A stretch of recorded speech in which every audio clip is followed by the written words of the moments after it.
है। पीएम मोदी बिहार के मुंगेर पहुंचे हुए हैं, संबोधित कर रहे हैं, सुनेंगे। इसके लिए आने वाले 5 साल में इस क्षेत्र के किसानों की भूमिका और बड़ी होने जा रही है। साथियों, जो लड़ाई चल रही है, एक तरफ एनडीए का मॉडल है, दूसरी तरफ तुष्टीकरण, अपीजमेंट, जबकि हमारा मॉडल है संतुष्टीकरण। उसको उसका हक मिलना चाहिए। हमने माताओं बहनों को टॉयलेट और मुफ्त इलाज की गारंटी दी और कभी किसी को ये नहीं पूछा कि तुम्हारा धर्म क्या है, किसका हकदार है। उनको सबको मिलेगा और यही सच्चा सेक्युलरिज्म है, यही सच्चा समाज बहनों के नाम किए। बिहार के मुंगेर से पीएम मोदी को आपने सुना, जिन्होंने बताया कि किस तरीके से गरीबों के हित के लिए मोदी सरकार काम कर रही है। और वो 2047 तक का कई बार वो अलग अलग मंच से कह चुके हैं, बता चुके हैं। हिमांशु भट्ट जी हैं, आलोक सर हैं हमारे साथ में, और साथ ही साथ प्रोफेसर मनोज भी हैं हमारे साथ राजनीतिक विश्लेषक के तौर पर। हिमांशु जी, चूंकि आज सेकेंड फेज की वोटिंग हो रही है, लीडर्स को चुनाव प्रचार करते हुए देखते हैं, जिसमें पीएम मोदी सबसे ऊपर हैं और सबसे ज्यादा चुनावी दौरे कर रहे हैं। ऐसे में लोगों को क्या इंस्पिरेशन नहीं लेनी चाहिए कि भाई अपील कर डालिए वोटर्स से, क्योंकि वोटिंग परसेंटेज अभी भी कम है। वोटिंग परसेंटेज कम है, वो बढ़ना चाहिए, नो डाउट्स अबाउट इट, हर राष्ट्र के लिए। और जो राष्ट्रवादी है वो ये बात को समझता है। मैं एक बात इसमें ऐड करना चाहूंगा, ये वोटिंग परसेंटेज कम हो रही है ना, के अंदर आप देखें तो हर एक जगह पे कहीं ना कहीं उनका एक बेस बना हुआ है। अभी भाजपा का वोटर बेस एक डेफिनेट बना हुआ है, कैडर है, जिसको पार्टी के मेंबर्स कहते हैं। सीपीएम का कैडर लेता है, एक तो वो कैडर वोट करता है और दूसरा वो वोटर जाके सबसे पहले वोट करता है। देखिए, इतने वोटर जब आ जाते हैं तब होता क्या है कि 100 में से 50-55 के आगे कार्यकर इनको वोटिंग बूथ तक लेके आते हैं और बाकी के जो करता है जब उसको बदलाव चाहिए।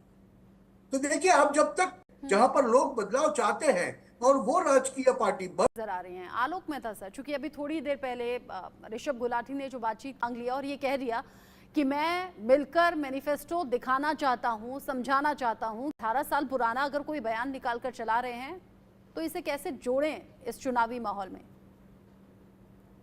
देखिए, उससे ज्यादा सब चीजों का अध्ययन करके ही बोलते हैं। और जयराम रमेश, मुझे आश्चर्य है, वो साउथ इंडिया के हैं, वो जो कदम उठाया गया वो आंध्र प्रदेश में, कर्नाटक में तो पहले हो गया था 94 में। ये क्यों? ये इसलिए हमने पहले भी कहा, मैंने लिखा भी अपने यहाँ से, यहाँ पे मनमोहन सिंह की सरकार थी तो इस तरह से वो भी पूरे देश पे नहीं लागू हो सकता। राज्यों में इन्होंने अपने जहां पर कब्जा है वहां लोगों को, मुस्लिम को अब वो कहते नहीं नहीं जी हमने उनको दिया, इसलिए मैं उसको क्लैरिफाई नहीं कर रहा हूँ। लेकिन देखिए, इस तरह से झूठ फैलाना ये है। तो सीआई की अपनी रिपोर्ट में है कि कांग्रेस को पैसा देते थे, या कभी केजीबी की रिपोर्ट है कि वो पैसा देते थे। आज तो ऐसी स्थिति नहीं है, पैसा तो सबका रोक दिया गया है। फिर भी डिफेंड नहीं कर रहा हूं। यदि वहां कोई सांप्रदायिक आरोप करता है तो निश्चित तौर पर कार्रवाई होगी। जहां कोई ऐसा गंदा कोई भी ऐसा आरोप लगाए तो चुनाव आयोग तो दोनों को नोटिस दिया। कह रहा है ऐसा नहीं कि देश में पैसों को लेकर के, बेरोजगारी को लेकर के कांग्रेस या जो पार्टियां हैं प्रतिपक्ष पे, बेरोजगारी सहमाई मुद्दा है। मैं कब बना कर रहा हूं, हम भी आप कितना रिपोर्ट आप रोज करती है प्रोग्राम पर हो रहा है। इसलिए मैं आज नतीजा देखिए दूसरा चरण है। मैं आज भी कहूंगा कि इसके बाद भी और प्रयास करने होंगे जहां जहां चुनाव में लोग भाग ले। ये एक बड़ा कारण है। लेकिन झूठ, तालिबान को पैसा दे रहे हैं, आप तो पाकिस्तान से ज्यादा भारत के खिलाफ प्रचार कर रहे हैं। कांग्रेस के जिम्मेदार प्रवक्ता हमारे चैनल पर आकर के बोलते हैं, उनको ऊपर तो कार्रवाई होनी चाहिए देश में। ये राष्ट्रद्रोह है। चुनाव का मुद्दा प्रधानमंत्री पार्टियां बदलने की नहीं है। चुनाव का मुद्दा भारत की रक्षा और लोकतंत्र को बचाने की रक्षा है। इसलिए मुझे लग रहा है कि बहुत और आपत्तिजनक है। चुनाव आयोग भी सुप्रीम कोर्ट को नोट करना चाहिए कि भारत के बारे में तो गलत बातें करें, कि हम आतंकवादियों को पैसा दे रहे हैं, तालिबान को पैसा दे रहे हैं। कितना शर्मनाक है ऐसे लोग बोलने वाले। तो जयराम रमेश जी बड़े पढ़े लिखे तभी नहीं दिखाया गया। वो तो खेल वो भी पूरी करते रहे। वो तो वीपी सिंह के पैदाइश है। वही तो वीपी सिंह के समय आए थे, मंडल आयोग के समय थोड़े छोटे बड़े सलाहकार थे। लोग जानते नहीं है वो राजीव गांधी के खिलाफ षड्यंत्रों में शामिल थे, इसीलिए उनको बाद में फिर इधर आ गए। वो मनमोहन सिंह को पकड़ लिया उन्होंने। मैं इसलिए कह रहा हूँ, वो उसको डिनाई नहीं कर सकते वीपी सिंह के साथ काम किया कि नहीं किया, और वीपी सिंह ने राजीव गांधी को हटाने के लिए क्या नहीं किया। वो फोर्स का आज तक सबूत था। लोगों को सांप्रदायिक आधार पर प्रलोभन देना, अच्छा, कुछ रोजगार के नाम पर सरकारी नौकरी की बात करना, ये गलत है। क्योंकि आम लोग जो हैं, जो जनता है, वो नेताओं को सुन भी रही है, समझ भी रही है, उसके आधार पर ही वोट डाला जा रहा है। अभी थोड़ी देर पहले चूंकि हम वोटिंग परसेंटेज पर बात कर रहे थे, और टीवी स्क्रीन पर जो सबसे नीचे की पट्टी है वो जानकारी दे रही है कि इस टाइम यानी कि 3 बजे तक वोटिंग कहां कितनी कितनी हुई है। मनोज जी, आपने कहा था ज्यादा वोटिंग का मतलब ये है कि बड़ा परिवर्तन वोटिंग अब तक हो गई है। ये 3 बजे तक के आंकड़े हैं। असम में ज्यादा वोटिंग हुई है, 60% के करीब हुई है। ये इंडिकेशंस क्या हैं? देखिए रचना जी, मैं इसमें बिल्कुल ये स्पष्ट करना चाहूँगा, क्योंकि देखिए भारत का जो लोकतंत्र है और खास करके जो मतदाता है वो पहले से बहुत मैच्योर हुआ है, और इसको हमेशा हम लोगों को सकारात्मक दृष्टि से देखना चाहिए। ठीक है, पॉलिटिकल पार्टीज अपनी बातों को करते हैं, बोलते हैं, और सब लोग अपील भी कर रहा है, लेकिन उसके बावजूद भी आज जैसे अभी आलोक जी जिस प्रकार से बोल रहे थे, इतिहास की बात उसमें रख रहे थे, हिमांशु जी ने भी जो बात रखी, मुझे लगता है कि इस देश में पॉलिटिकल पार्टी भी उतना ही रिस्पॉन्सिबल है। आप देखिए, एक तरीके से 2014 के बाद से जिस प्रकार से विपक्ष ने इस देश के इंस्टीट्यूशन पे, जो कि ऑटोनॉमस है, सब पे क्वेश्चन खड़ा किया, चाहे सीबीआई हो, ईडी हो, इलेक्शन कमीशन हो, ईवीएम हो। मुझे तो लगता है कि आज का जो दिन है भारत के लिए इतिहास में बहुत ही बड़ा दिन है, जो सुप्रीम कोर्ट ने जो हालांकि ये इस तरीके का स्टेटमेंट क्यों दे रहा है। लेकिन मैं आपसे एक सवाल करना चाहता हूँ, यहाँ हमारे सीनियर पैनलिस्ट बैठे हुए हैं, आज जो अपीजमेंट की जो बात होती है, मुस्लिम माइनॉरिटीज की जो बात होती है, कौन करता है? आखिर वायनाड से राहुल गांधी जी क्यों चुनाव लड़ने गए? उनको पूरे देश में वायनाड ही क्यों मिला?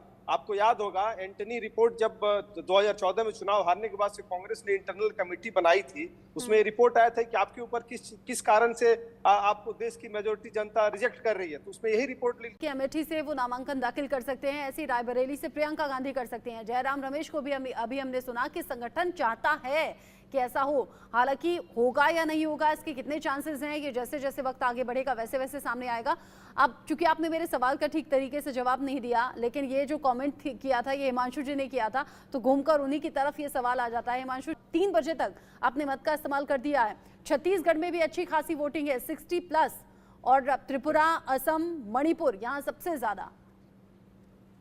अभी आप मुझे ये बताइए रचना जी, 2019 देखिए मणिपुर में 68.5% वोटिंग हो चुकी है 3 बजे तक। हाँ, यहाँ पर वोटिंग 78-80% तक जाएगी। आप परंपरा देखिए नॉर्थ ईस्ट के राज्यों के अंदर, नॉर्थ ईस्ट, आप ये भूलिए मत। आप त्रिपुरा बता रही है, मणिपुर बता रही है, छत्तीसगढ़ का एक बस्तर बता रही है। बस्तर में तो खैर चलो बात अलग है कि वहां पर तो नक्सलियों का खौफ लोगों में से हट गया है, तो ज्यादा बढ़ चढ़ के लोग आ रहे हैं।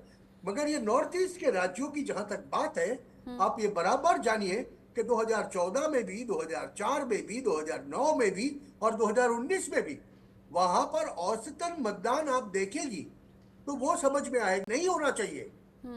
हम जब बात करें उत्तर के काउ बेल्ट के राज्यों की, देखो काउ बेल्ट मतलब उत्तर प्रदेश, बिहार, मध्य प्रदेश, राजस्थान, इसकी बात करें हम, और साथ में कंपेयर करें उसको कर्नाटक और केरल, तो कर्नाटक और केरल में बेशक इन राज्यों से 8 से 10% वोटिंग आपको ज्यादा मिलेगी। अभी तक तो ये वोटिंग परसेंटेज हालांकि वैसा नहीं है। ये आपके इलाके में आज वोटिंग हो रही है तो घरों से निकलिए, क्योंकि अब धूप का समय भी धीरे धीरे जा रहा है और वोटिंग खत्म होने का समय भी नजदीक आ रहा है। 6 बजे तक ही वोट डालना है। घर से निकलिए, तुरंत अपने मत का इस्तेमाल कीजिए, क्योंकि अगले 5 साल आपको ये मौका नहीं मिलने वाला है। आप सभी का हमारे साथ जुड़ने के लिए शुक्रिया। आलोक सर, मनोज जी, हिमांशु जी, बहुत शुक्रिया इस डिस्कशन में साथ में रहने के लिए। 13 राज्यों की 88 सीटों